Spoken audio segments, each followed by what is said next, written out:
it is the most special place. And I thought of you, Ruth, and all the people who help you and all the people you help, because it must have been heartbreaking for you when lockdown hit. The challenging question was, well, how do we provide an appropriate support in some kind of way that's sustainable? So we're a very small team. The support workers who manage the gardens and our team of volunteers and provide that therapeutic support to gardeners are the equivalent of 2.5 people. We have 5 members of staff. It's a lot of work to think we're going to have to manage the whole site, 5 acres, a walled garden and a vineyard, probably with no volunteers, certainly in the heart of lockdown, and be able to provide some kind of remote support to people who were at home in a time of, we expected would be increased anxiety. We weren't thinking this is 1 week, 2 weeks, 3 weeks. What would it look like if we had to carry on working in this way for 6 months? This needs to work for those, for our staff. It needs to be manageable for our staff as well as for the people who we were supporting. So there were lots of points where we would stop weekly and reflect on, is this still working? Do you think you could still carry on at this pace? And then having to adjust and reset expectations when people were saying, no, this is too much. When we think about what makes Bridewell work, it's those supportive relationships with staff and volunteers and that gardeners build with each other. But it's also the garden as a place, it has a character of its own that becomes really important in people's recovery as they're learning to trust themselves, learning to trust others that they're working with, and starting to build self-esteem and confidence. It's about the activities they've been engaged with at the garden and the role that the garden has played in their recovery. So we knew we couldn't simply mothball the garden and just pick it up and open again. We had to look after it because it has such an important role as a symbol for people's recovery, and not just those people who we're supporting at the moment, but also people who are still connected with us through social media, Facebook or Instagram, and who return to help us with the harvest each year in the vineyard or for our summer barbecue. There are people who've left us over the last 2.5 decades, who still hold Bridewell in their hearts as a place that helped them recover after a time of crisis. So making sure that we looked after the site in some kind of caretaking mode, without putting too much on staff who had so much to handle in those weeks. Were you telephoning the people who would have been coming to you, or how were you engaging with the people who'd been referred to you who should be in the garden?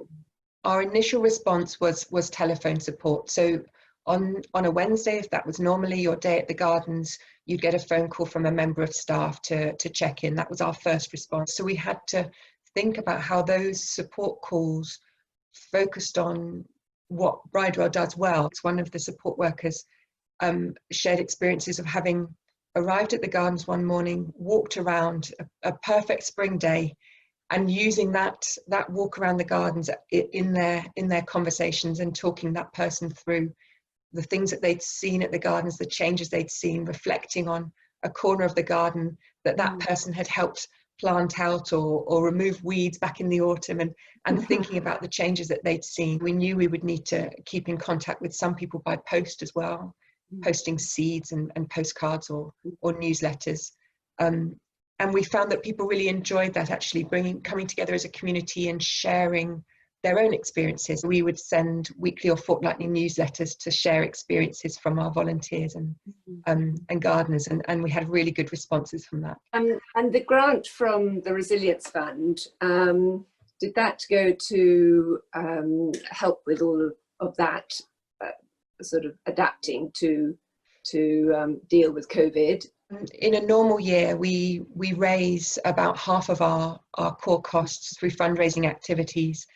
And so at the beginning of COVID, seeing the spring and early summer cancelled, there was a lot of anxiety and real concern from staff and from those who we support about whether we would be able to continue or whether we would have to pause our service for a period. And that the fund from OCF was a real lifeline. It gave us enormous confidence that we would be able to provide some kind of continued service, which for people who've experienced serious mental health problems, and we'd spent that time to build relationships of trust within Bridewell, for them to know. We had feedback from a few people saying just knowing that the Bridewell team were there, that people who knew them and who they'd built a relationship with and who knew their history and who understood their situation, that they could get hold of them was a real lifeline for them. And also to know that the gardens were being cared for. We're really lucky. We had a number of volunteers who their circumstances, and they live very local, that staff could focus on providing that remote support. I think most of it, as you touched on, is working with others. I mean, there are times that it's lovely to be by yourself, just pruning something, but actually it's the comradeship of working with others and sharing things that probably has the most beneficial mental, sort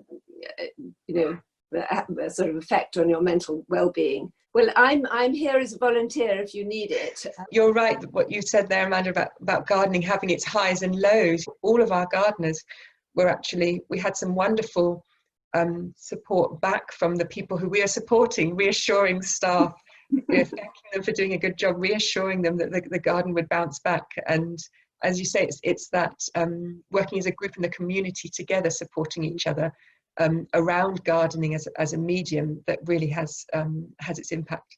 We've reopened again, thinking about being able to be open in some kind of sustainable way. So we've started with reduced capacity, and certainly to ready ourselves as we start to see more referrals coming through. We work very closely with other organisations within Oxfordshire as part of the Mental Health Partnership, voluntary sector as well as the NHS. Each organisation has shared their concerns and anecdotal evidence so far of that increased demand that we're going to see for all services, including recovery services. And there's a lot of concern about how we will deliver that, given the restrictions that everyone is going to have to continue working under. That there should be a natural health service in Oxfordshire, and maybe there's something that a group of us could get together and talk about